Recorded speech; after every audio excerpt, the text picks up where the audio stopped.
Welcome to Little English Studio. Today, we uncover the astonishing life of Cleopatra VII, the last pharaoh of Egypt.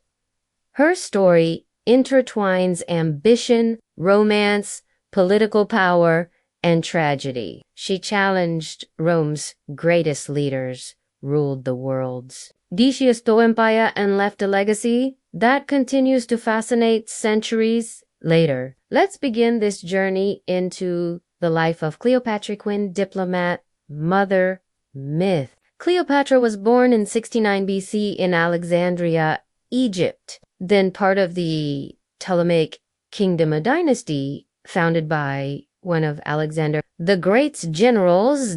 Her family traced their roots to the Greek Macedonian elite. Cleopatra's father, Ptolemy XII, was viewed as weak and often manipulated by Roman governors, while her mother's identity remains unclear, possibly Egyptian or Greek.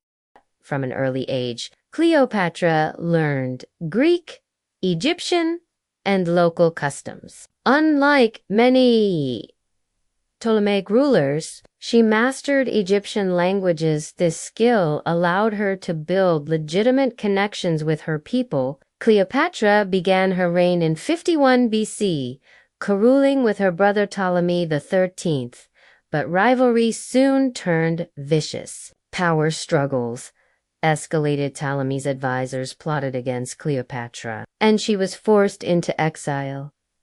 During this turmoil, Alexandria's politics erupted into civil war. Cleopatra gathered supporters and petitioned Rome for support, recognizing that Egypt couldn't survive alone against internal threats and Roman intervention. In 48 BC, Cleopatra famously orchestrated a secret meeting with Julius Caesar. Says she slipped into the palace, rolled in a carpet to gain access. Caesar, impressed by her intelligence and political acumen, sided with her.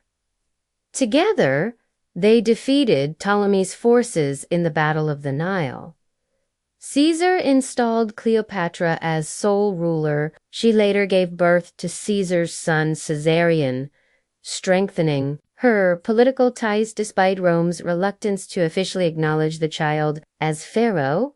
Cleopatra worked to restore Egypt's prosperity. She expanded trade, minted new coins, and aligned with Greek, Egyptian, and Roman elites. Caesar remained in Alexandria for several months, impressed by her intellect and cultural savvy. Cleopatra also commissioned the Canopus Decree, a bilingual inscription in Greek and Egyptian, demonstrating her respect for Egyptian religious and linguistic tradition.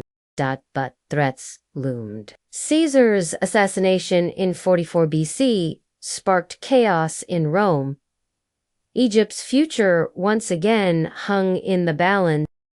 After Caesar's death, Cleopatra formed a strategic alliance with Mark Antony, one of Rome's top triumvirs. Their alliance combined personal affection and shared political goals.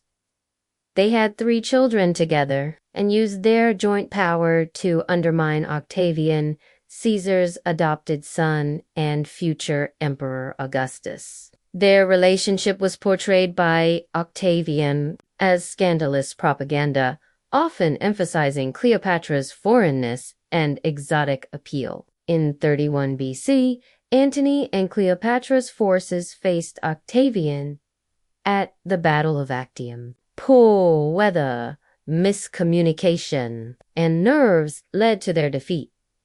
They fled back to Egypt. By 30 BC, Octavian's forces reached Alexandria. Antony committed suicide. According to legend, Cleopatra followed suit, choosing death over humiliation. Reports claim she allowed an Egyptian Kobar R to bite her, though historians debate the truth. With her death, the Ptolemaic dynasty ended and Egypt became Rome's province. Cleopatra was more than a lover of Roman heroes. She was multilingual, skilled in diplomatic rhetoric, economics, and astronomy. She commanded the respect of Roman senators on her terms. Her image depicted in coins and statues combined Egyptian iconography with Greek realism. She blended religions and cultures, presenting herself as both Egyptian goddess and Greek monarch, the embodiment of political and cultural fusion. What can we learn from her? Adaptability. She navigated complex power dynamics across cultures and empires. Legacy of network. Cleopatra's alliances show how diplomacy can shape history. Cultural fluency. She respected Egyptian traditions while leveraging Roman connections. Resilience in adversity. She survived exile, civil war, and political betrayal. Cleopatra remains a symbol of political strength and female power. Shakespeare immortalized her as tragic heroine. Modern writers and filmmakers continue to explore her story. Egypt today reveres her as one of the greatest pharaohs life, emblematic of leadership and tragedy. Thank you for watching Little English Studio. The story of Cleopatra VII teaches us that power, intellect, and identity can change the course of a nation. Which part of her story interests you most? Share your thoughts in the comments. Don't forget to like, subscribe, and stay tuned for the next journey into the lives of